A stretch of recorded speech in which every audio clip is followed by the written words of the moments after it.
Viva নিয়ে result প্রকাশ করার জন্য নির্দেশ দিচ্ছে, কিন্তু অধিদপ্তর ভাইবার ডেট দিতেছে না, খালি তালবাহানা করতেছে। আবার বলতেছে তারা সরকার আপিল করবে। 3 মাস হয়ে গেছে না? 3 মাস হয় না এখন।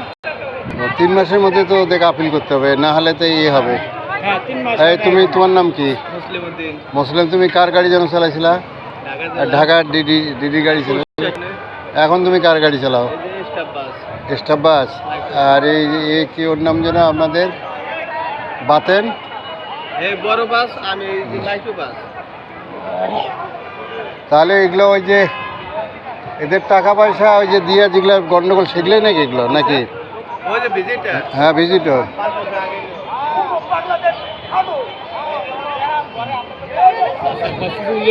ফাটাই দাও।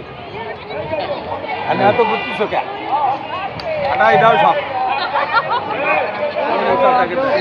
এদের দেওয়া উচিত ছিল, যেটা একটা সিদ্ধান্ত দেওয়া উচিত। জি সিদ্ধান্ত। নাহলে আপনারা কোর্ট অফ কন্টেম্প করে দেন, কোর্ট অফ কন্টেম্প করে দেন, ডাইরেক্ট অফিসারের নামে দিয়ে দেন।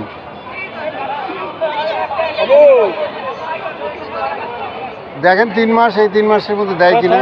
প্রথম যখন প্রার্থীরা আপনার করছিল রিটের এগেনিস্টে, ওরা আপিল করছিল, তারপরে ওদের আপিল খারিজ করে দিছে, দিয়ে এই রিটের কার্যক্রম চালু ছিল। এবং এই 1.5 বছর পরে এসে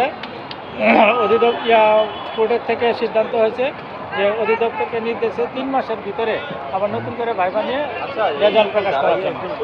3 মাসের ভিতরে রেজাল্ট কার্যক্রম সম্পন্ন করতে পারছে, সেখানে 2 মাস পর হয়ে গেছে, ভাইবার ডেটই দিতেছে না। ভাইবা নিতেও তো আপনার 1-1.5 মাস সময় লাগে। 7,661 জন প্রার্থী নিয়োগ দিবে আপনার 1080। সারা বাংলাদেশে গত 5 বছরে 5,000-এর উপরে এই পোস্ট খালি।